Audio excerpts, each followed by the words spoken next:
السلام علیکم ورحمۃ اللہ وبرکاتہ۔ تصوف کے حوالے سے سوالات مختلف انٹرویوز میں پوچھے جاتے ہیں۔ ہمارے ہاں عموماً تصوف کی تعریفات بڑی گنجلک اور پیچیدہ کر دی گئی ہیں۔ آسان فہم الفاظ میں تصوف کا مفہوم اور قرآن و سنت سے تصوف کا کیا تصور ملتا ہے، اس حوالے سے گنجلک قسم کی چیزیں ہمیں پیش کی جاتی ہیں۔ تو تصوف کی تعریف اور اس کا مفہوم نہایت آسان اور سہل ہے۔ سورہ آل عمران کی آیت 164 164 نمبر میں اللہ تعالیٰ نے حضور صلی اللہ علیہ وسلم کے 4 مناصب کا ذکر فرمایا ہے۔ لَقَدْ مَنَّ اللَّهُ عَلَى الْمُؤْمِنِينَ إِذْ بَعَثَ فِيهِمْ رَسُولًا مِّنْ أَنفُسِهِمْ يَتْلُو عَلَيْهِمْ آيَاتِهِ وَيُزَكِّيهِمْ وَيُعَلِّمُهُمُ الْكِتَابَ وَالْحِكْمَةَ۔ تلاوت آیات، تزکیہ، تعلیم حکمت اور تعلیم کتاب۔ تو دوسرے نمبر کا جو آپ صلی اللہ علیہ وسلم کا منصب اور آپ کی ذمہ داری ہے یا آپ کا جو عہدہ ہے وہ تزکیہ نفس ہے، یعنی آپ صلی اللہ علیہ وسلم لوگوں کے، صحابہ کرام کے نفس کو بد اخلاقی سے اور روحانی بیماریوں سے پاک کرتے تھے۔ تزکیہ کا لفظ عربی زبان میں جب اس مفہوم میں استعمال ہوتا ہے تو اس کا مطلب یہ ہے کہ پاک کرنا، دھو ڈالنا، بد اخلاقیوں کو دھو ڈالنا، روحانی رذائل سے روح کو، دل کو پاک کر دینا، اس کو تزکیہ کہا جاتا ہے۔ یہ بالکل آسان فہم مفہوم ہے۔ پھر حدیث پاک میں حدیث جبریل بخاری شریف کی روایت ہے 50 نمبر۔ جبریل علیہ السلام آپ صلی اللہ علیہ وسلم کے پاس آئے۔ جبریل علیہ السلام نے 4 سوال کیے۔ پہلا سوال تھا مل ایمان، دوسرا سوال تھا مل اسلام، تیسرا سوال تھا مل احسان، چوتھا سوال تھا متی الساعۃ، یعنی قیامت۔ پہلا سوال ہے کہ ایمان کیا ہے، دوسرا ہے اسلام کیا ہے، تیسرا ہے احسان کیا ہے، چوتھا سوال ہے کہ قیامت کب آئے گی۔ تو اس حدیث میں اگر غور کیا جائے تو پتہ یہ چلا کہ دین میں 3 چیزیں ہیں، کیونکہ یہ جو حدیث ہے یہ آپ صلی اللہ علیہ وسلم کی زندگی کے آخری مراحل کا یہ واقعہ ہے جب دین اپنی تکمیل کی طرف گامزن تھا۔ تو آپ صلی اللہ علیہ وسلم نے جبریل علیہ السلام کے جانے کے بعد صحابہ کرام سے فرمایا فَإِنَّهُ جِبْرِيلُ أَتَاكُمْ يُعَلِّمُكُمْ دِينَكُمْ، کہ یہ جبریل علیہ السلام تھے، تم پہچان نہیں سکے ان کو، اور یہ تمہیں تمہارا دین سکھانے کے لیے آئے تھے۔ یعنی دین کی تکمیل جیسے سورہ مائدہ کی آیت میں ہوئی، ایسے آپ صلی اللہ علیہ وسلم کی مجلس میں بھی جبریل علیہ السلام کے ذریعے اللہ تعالیٰ نے دین کی بنیادی تعلیمات کا ایک خلاصہ پیش کر دیا سوال اور جواب کی صورت میں۔ تو اس میں 3 چیزوں کا علم ہوتا ہے کہ دین میں 3 چیزیں ہیں۔ پہلا ہے علم کلام، یہ عقیدے سے تعلق رکھتا ہے، یعنی ایمان کے بارے میں جبریل علیہ السلام نے سب سے پہلے سوال کیا تھا مل ایمان، تو ایمان عقائد پر مشتمل ہے، ان کا تعلق دل سے ہے، اللہ پر ایمان لانا، فرشتوں پر، کتابوں پر، نبیوں پر، اچھی بری تقدیر پر، قیامت پر، دوبارہ زندہ ہونے پر، تو اس کا تعلق عقائد سے ہے۔ تو دین کا پہلا شعبہ علم العقائد ہو گیا۔ پھر اسلام کے بارے میں سوال پوچھا۔ اسلام کا تعلق ظاہری اعمال سے ہے، نماز ہے، روزہ ہے، پاکی ناپاکی، حج، زکوٰۃ، روزہ۔ تو اس کا تعلق علم المسائل سے ہے، یہ ہو گیا فقہ۔ پہلا علم الکلام جو عقیدے سے بحث کرتا ہے، دوسرا ہو گیا علم المسائل جس کو فقہ کہا جاتا ہے جو حلال و حرام سے بحث کرتا ہے۔ تیسرا سوال جبریل علیہ السلام نے پوچھا تھا مل احسان، احسان کیا ہے؟ تو یہ تیسرا علم جو ہے یہ علم الاخلاق ہے، اسی علم الاخلاق کو تصوف کہہ دیا جاتا ہے۔ یعنی علم الاخلاق کو قرآن نے تزکیہ کے لفظ سے تعبیر کیا، اور جبریل علیہ السلام نے آپ صلی اللہ علیہ وسلم سے احسان کے لفظ سے سوال کیا، یعنی حدیث جبریل میں احسان کے لفظ سے تعبیر کیا گیا ہے علم الاخلاق کو۔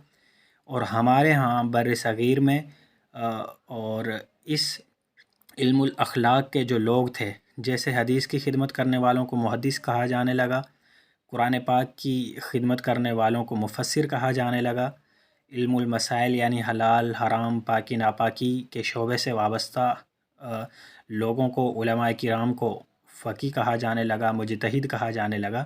اسی طرح علم الاخلاق سے جو لوگ وابستہ تھے ان کو صوفی کہا جانے لگا.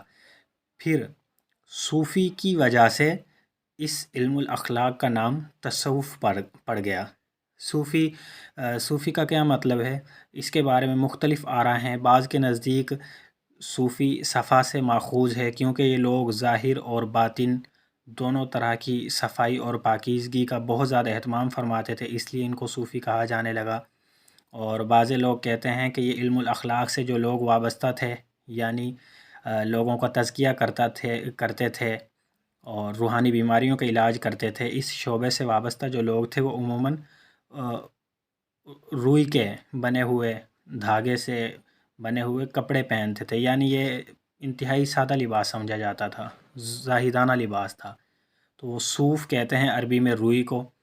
تو روئی کے بنے ہوئے دھاگے کے سادہ کپڑے پہنتے تھے، اس لیے ان کو صوفی کہا جانے لگا. تو یہ صوفی کے لفظ کی ایک تاریخ ہے کہ صوفی کو صوفی کیوں کہا جاتا ہے. تو جس شعبے سے یہ صوفی وابستہ تھے اس شعبے کو پھر تصوف کہا جانے لگا. یعنی علم الاخلاق، تزکیہ اور احسان سے وابستہ جو لوگ تھے ان کو ان کے لباس کی وجہ سے صوفی کہا جاتا تھا. پھر چونکہ وہ اس شعبے میں مشہور ہو گئے تھے، ان کا شعبہ تھا علم الاخلاق، تزکیہ نفس اور احسان پر محنت کرنا، تو پھر اس شعبے کا نام بھی تصوف پڑ گیا. یہ تصوف کا مختصر سا آسان فہم مفہوم ہے، اس کو بہت مشکل بنا کر پیش کیا جاتا ہے. پھر ایک سوال یہ بھی ہے کہ سب سے پہلے صوفی کون تھے، یا سب سے پہلے صوفی کے لقب سے کن بزرگ کو یا کس ولی کو ملقب کیا گیا؟ وہ ابو الہاشم الکوفی تھے، جن کی وفات 50 ہجری میں ہوئی تھی. ان کو پہلا صوفی کہا جاتا ہے، اور یہ سوال بھی بارہا پوچھا جا چکا ہے. اسی طرح ایک سوال یہ بھی کیا جاتا ہے کہ تصوف پر سب سے پہلی کتاب کون سی لکھی گئی تھی. تصوف پر یعنی علم الاخلاق پر کتابیں تو 2 صدی ہجری میں لکھی جانا شروع ہو گئی تھیں، جن میں امام حضرت عبداللہ بن مبارک رحمۃ اللہ علیہ کی کتاب الزہد بہت مشہور کتاب ہے، آج بھی دستیاب ہے، چھپی ہوئی ملتی ہے. اس کو بھی تصوف کی پہلی کتاب تسلیم کیا جاتا ہے، کیونکہ اس کتاب میں ان احادیث کو جمع کیا گیا جن میں زہد کی ترغیب دی گئی ہے.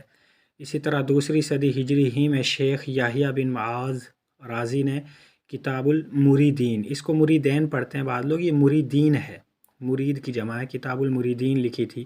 اسی طرح شیخ عمر بن محمد بن عبد الحکیم المعروف ابو حفص نے قیام اللیل و تہجد کے نام سے کتاب لکھی تھی. یہ بھی چونکہ تزکیہ اور علم الاخلاق سے بحث کرتی تھی، اس لیے یہ بھی تصوف ہی کی کتاب سمجھی جاتی ہیں. البتہ ان کتابوں کے علاوہ سب سے اہم کتاب 4 صدی ہجری میں لکھی گئی تھی، جس کو کتب تصوف میں بنیادی کتاب کہا جاتا ہے. وہ ہے شیخ ابو النصر سراج کی کتاب کتاب اللمع.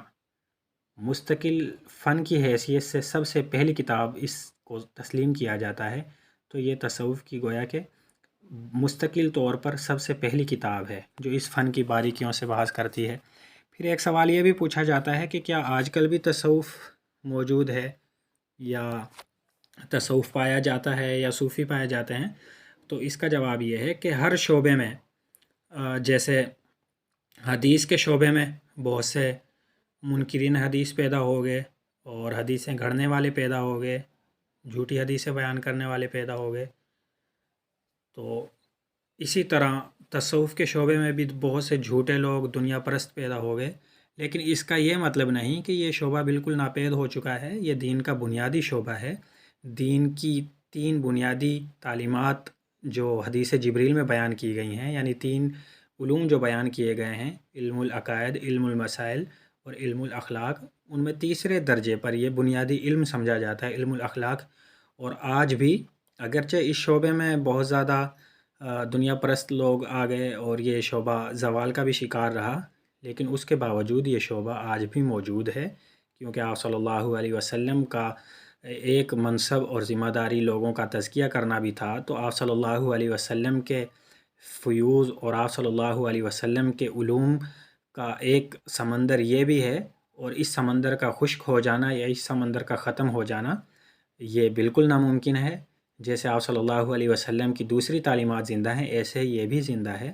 اگرچہ یہ شعبہ زوال کا شکار رہا، لیکن حقیقی صوفی آج بھی موجود ہیں، اور اپنے اپنے مقام پر اپنے اپنے حیثیت کے مطابق لوگوں کا تزکیہ نفس کر رہے ہیں، اور اس حوالے سے لوگوں کی خدمت کر رہے ہیں، دین کی خدمت کر رہے ہیں۔ والسلام علیکم ورحمۃ اللہ وبرکاتہ۔